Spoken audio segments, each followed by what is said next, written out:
The studio buzzed with energy as cameras rolled and the audience applauded on cue. Mark and Kelly stood side by side, smiling wide as they welcomed viewers. When they announced Reba McEntire, the crowd erupted. Her presence always drew excitement. Reba walked out confidently, dressed in a bright, fiery red jacket that matched her bold personality. She waved, blew a quick kiss to the audience, and took her seat between the hosts. At first, everything looked perfectly friendly.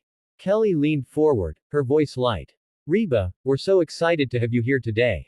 Reba smiled back, but her expression held a seriousness that didn't match the cheerful tone of the show. Mark asked his first question about her upcoming tour, expecting an upbeat answer. Instead, Reba paused, adjusted the microphone, and glanced at him with a pointed look, one that made a few people in the front row shift uncomfortably.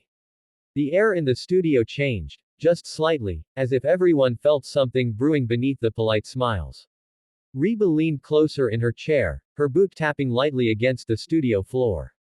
The audience quieted, sensing the shift in her tone. "I just think," she began slowly, "that if people are going to talk about country music, they should actually understand it." Her eyes never left Mark. Mark blinked, taken aback. "Reba," it was a light-hearted comment. Nothing personal. But Reba wasn't easing up. She turned slightly toward the audience as if bringing them into the conversation. "See, that's the thing. Country music isn't a joke. It's our stories, our roots, our life." Kelly lifted her cue cards again, her smile tight. "We totally agree, country music is incredible. So, about your new." Reba gently cut her off with a raised hand. "I'm not saying it's your fault, Kelly. But last week, certain hosts said things that didn't feel respectful." The audience reacted with a low ripple of murmurs. A few people exchanged looks, unsure whether to laugh, clap, or stay silent. Mark's posture stiffened. He shifted in his seat, shoulders tense. "If you're referring to my comment, it was misunderstood." Reba gave a small chuckle, not amused, but sharp. Was it misunderstood, or just careless? A producer behind the cameras froze mid-step, watching nervously. Kelly inhaled deeply, her fingers tapping the desk as she tried once more to redirect. But Reba's gaze remained locked on Mark, the tension between them now unmistakable. Mark's patience finally snapped like a wire pulled too tight. He leaned forward, hands clasped, trying to keep his voice steady. "Reba, if you've got an issue with something I said, you could have talked to me backstage. Not here. Not like this." Reba didn't flinch. She sat taller in her chair, her expression calm but steely.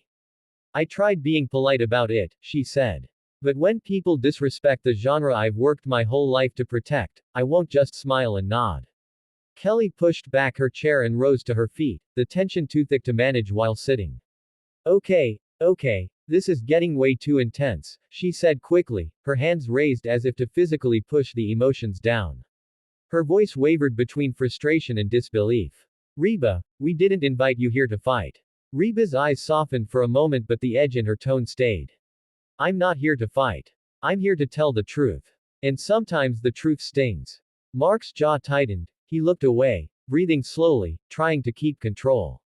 "This isn't personal. I made one comment. One. And somehow it's turned into an attack on your entire career." Reba shook her head. "It's not about me. It's about the attitude people have toward country artists. I hear it all the time.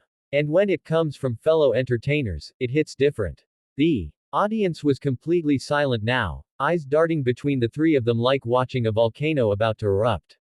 A camera operator cautiously adjusted his angle, careful not to draw attention.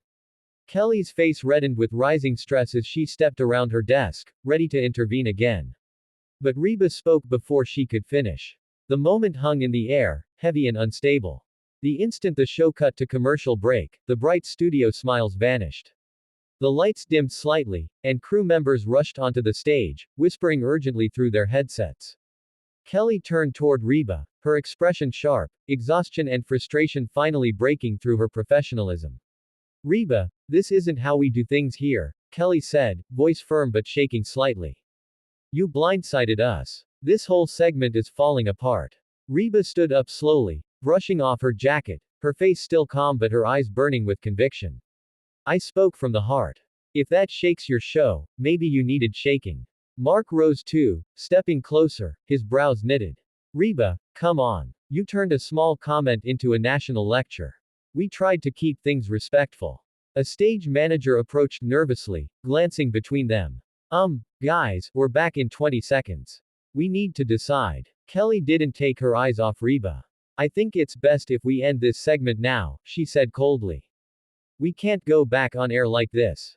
Reba crossed her arms. If you're asking me to leave, just say the words. Mark exhaled through his nose, frustration etched across his face.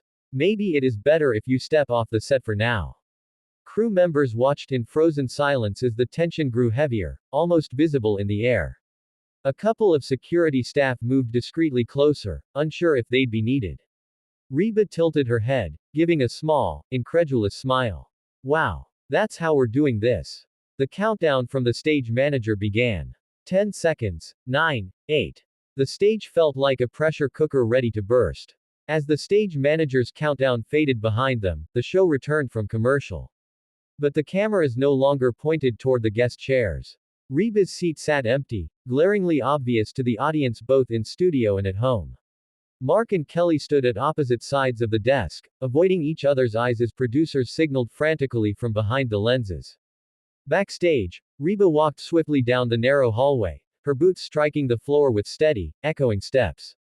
Crew members pretended to stay busy, though every pair of eyes followed her. She wasn't yelling, but her silence felt louder than any outburst. Near the dressing rooms, a young assistant hurried after her. Ms. McEntire, can I get you anything? Water. Space. Security escort. Reba paused, exhaled slowly, and shook her head. Just give me a moment, she said, her voice calm but taut.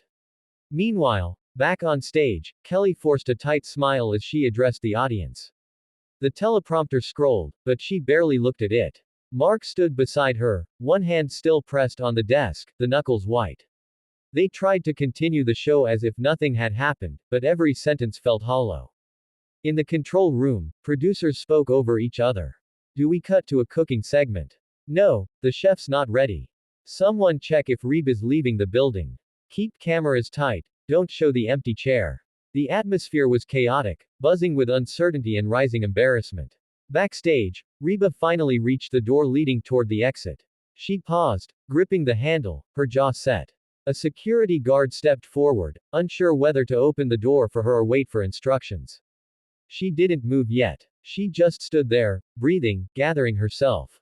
The entire studio still trembling from the clash that had spiraled out of control.